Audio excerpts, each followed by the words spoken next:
Merhaba arkadaşlar, yepyeni videoyla tekrardan sizlerleyiz. Beklenen formasyon videosu sonunda geldi arkadaşlar. Şimdiden beğeni ve yorum yaparsanız sevinirim. Aslında daha öncesinde kanala Savaş Sanatı diye bir seri başlatmıştım. Muhtemelen kanaldaki en az izlenen video serisinden birisi oldu. O yüzden devamını çekmemiştim. Orada savaş raporu okuma ve daha detaylı şeyleri anlatıyordum ama çok fazla ilgi görmeyince herhalde sarmadı siz dedim. Videoları atmayı bırakmıştım. Bu aralar çok fazla bununla alakalı istek geldiği için arkadaşları tamamen kırmamak adına bu videoyu atıyorum. Eğer işinize yarayacağını düşündüğünüz bir videoysa arkadaşlar yorumlarda belirtirseniz bunun devamını çok daha detaylı bir şekilde size raporlarda falan göstereceğim.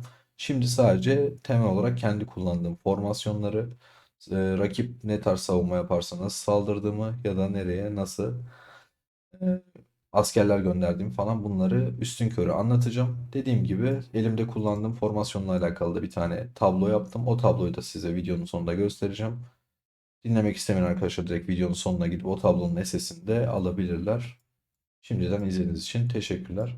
Arkadaşlar biraz temelden başlayacağım. Bizim için savaşlarda en önemli olan birimimiz piyade birimidir. Çünkü en önde bizim için savunma kısmını hallederler. Onlar ne kadar uzun süre yaşarsa savaşlardaki turlar o kadar uzun sürer, o kadar çok fazla yetenek keslenir, yani tetiklenir ve savaş o kadar uzun sürer ve aynı şekilde de piyadeler önde ne kadar çok dayanırsa arka taraftaki nişancılarımız ve mızrakçılarımız da o kadar fazla hasar verirler. Her birim birbirini kesinlikle bufflıyor arkadaşlar. Geçenlerde Tiran Savaşı'nda ise 60-40 yaptığımız bir saldırı ve savunma formasyonunda araya birer tane, ikişer tane ya da işte 500 tane falan nişancı sokmaya çalışıyorduk. Tamamen bunu yapmamızın sebebi, çok pardon, şuradaki piyadelerin saldırı hasarını %10 arttırır muhabbeti. Zaten şu tetiklenmeyecek. Çünkü arkadaşlar içeride bir nişancımız olmayacak. O yüzden tek değerli olan bizim için burada piyadelerin saldırı hasarını %10 arttırmaktı. Bunun da işe yaradığını düşündüğümüz için içeriye birazcık nişancı koyuyorduk. Her neyse 3 tane askeri birimimiz var arkadaşlar. Her biri birbirini bufflıyor. Piyade mızrakçıların saldırı hasarını %10 arttırıyor. Mızrakçılar, nişancıların saldırı hasarını, nişancılar da piyadenin, böyle bir döngümüz var. Bizim için savaşlardaki etkenler, mesela en büyük etkenlerden bir tanesi bu pusucudur arkadaşlar. Bazı savaşlarda rakip sizden güçlü olmasına rağmen şu yetenek çok fazla tetiklenirse içerideki nişancıların çoğunu temizlediği için direkt size savaşı kazandırıyor. O yüzden gerçekten formasyonlar çok değerlidir. Biz her şeyi bu elimizdeki askeri birimlere göre güçlendiriyoruz. Şef donanımlarımız, tılsımlar, kahraman donanımları. Öncelikle balina hesaplar için ufak bir şey söyleyeceğim. Ve düşük yatırımlı ya da orta yatırımlı arkadaşlar için farklı bir şey söyleyeceğim. Çünkü arkadaşlar iki tarafın da aynı şeyleri yükseltmesi pek mümkün değil. O konuda şöyle anlatayım. Mesela siz balina bir hesapsanız size tüm birimlerin hepsinin en üst seviyede olması gerekiyor. Ama oyunda yeteri kadar paket olmadığı için, örnek veriyorum, bu hesaptan gösterirsek tüm paketleri çeksek bile en fazla bu kadar yükseltebiliyoruz. Ya da bunlar en fazla bu seviyeye geliyor. Bunların arasından siz seçim yapmak zorundasınız. Mesela biz bu hesapta piyadeyi önce yüzlere götürüyoruz. Daha sonrasında gördüğünüz gibi mızrakçı daha ileride geliyor. Nişancı biraz daha geriden geliyor. Çünkü muhtemelen bu arkadaşımız mızrakçıların çok daha değerli olduğunu ve savaşlarda daha çok işine yarayacağını ya da 60-40 oynamayı planladığı için bu şekilde bir dizilime gidiyor. Ama düşük yatırımlı oyuncuya benim en büyük tavsiyem kesinlikle öncelikle piyadeyi güçlendirmek, daha sonrasında nişancıyı güçlendirmek, en son mızrakçıyı güçlendirmek olacaktır. Çünkü arkadaşlar siz seferberlik açmıyorsunuz. Siz bireysel savaşlarda, dökümandaki bireysel savaşlarda nişancılarınız çok daha fazla işe yarayacaktır. Onun dışında diğer şehir savaşlarında falan yine aynı şekilde nişancılarınız çok daha fazla işe yarayacaktır. Sizin balina bir hesap değilseniz 60-40 yapma ihtimaliniz ya da sefer açma ihtimaliniz olmadığı için siz ekstra bir şeyi çok fazla önde götüremiyorsunuz. Piyadenizi 3 birim olarak düşünürseniz onun bir arkasından nişancınız gelsin, onun bir arkasından da mızrakçınız gelsin. Siz de arayı asla çok fazla açmayın derim.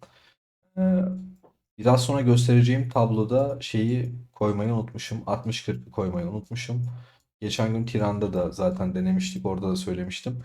60-40 savunan bir ekip varsa arkadaşlar oraya 40-10-50 yani %40 piyade, %10 mızrakçı, %50 nişancı ile saldırabilirsiniz. Bu arada hiçbir zaman hiçbir formasyon kesinlikle işe yarayacaktır. Kesinlikle savaşı kazanacaksınızdır diye asla bir şey yok arkadaşlar. Savaşta çok fazla büyük etkenler vardır. Örnek veriyorum ateş kristali seviyesi. Biliyorsunuz FC3'te bir tane yeteneğimiz geliyor. FC5'te bir tane daha yetenek ekleniyor ya da yeteneğimiz güçleniyor. FC8'de yeni yetenek geliyordu. Hangisiydi Uğur? FC5'te güçleniyordu. FC8'de yeni yetenek geliyordu değil mi? Evet. Evet. Evet, evet. FC5'te yeni yeteneğimiz gelmiyor arkadaşlar. Bu kristal kalkan güçleniyor. FC8'de ise yeni yetenek geliyor. Seferberliklerdeki FC birimlerinin çokluğu yani yüksek seviye FC birim gerçekten hayat kurtarıyor ve çok çok değerli oluyor. O yüzden her zaman söylüyorum bu oyunda balina ya da en güçlü oyuncu eğer katılımcı oyuncular güçlü katılımcıları FC seviyesi yüksek katılımcı hesapları yoksa gerçekten çöp oluyor ve hiçbir işe yaramıyor. Onun dışında bu hesapta yok gösteremiyorum ama Helios'lar var arkadaşlar. Onlar da bizim için çok değerli. Mesela kanaldan tanıdığımız arkadaşımız Serhat. Piyadeden önce kendi oynayış tarzına göre ilk başta nişancı Helios'unu açtı. Ee, Yani tabii herkesin kendi oynayış tarzı farklı olduğu için buna da yanlış diyemem. Ama ben öncelikle piyadeyi Helios yapmayı planlıyorum. Daha sonrasında nişancıyı en son mızrakçıyı. Ama siz artık oyunun ilerleyen aşamalarındasınız ve Helios'ta geç açıyorsanız, eyaletime bir katkıda bulunmak istiyorum diyorsanız kesinlikle öncelikle piyadeyi daha sonra mızrakçı en son ise nişancıyı yapabilirsiniz. Araştırma merkezi bizim için çok değerli arkadaşlar. Bununla alakalı detaylı videomuz var.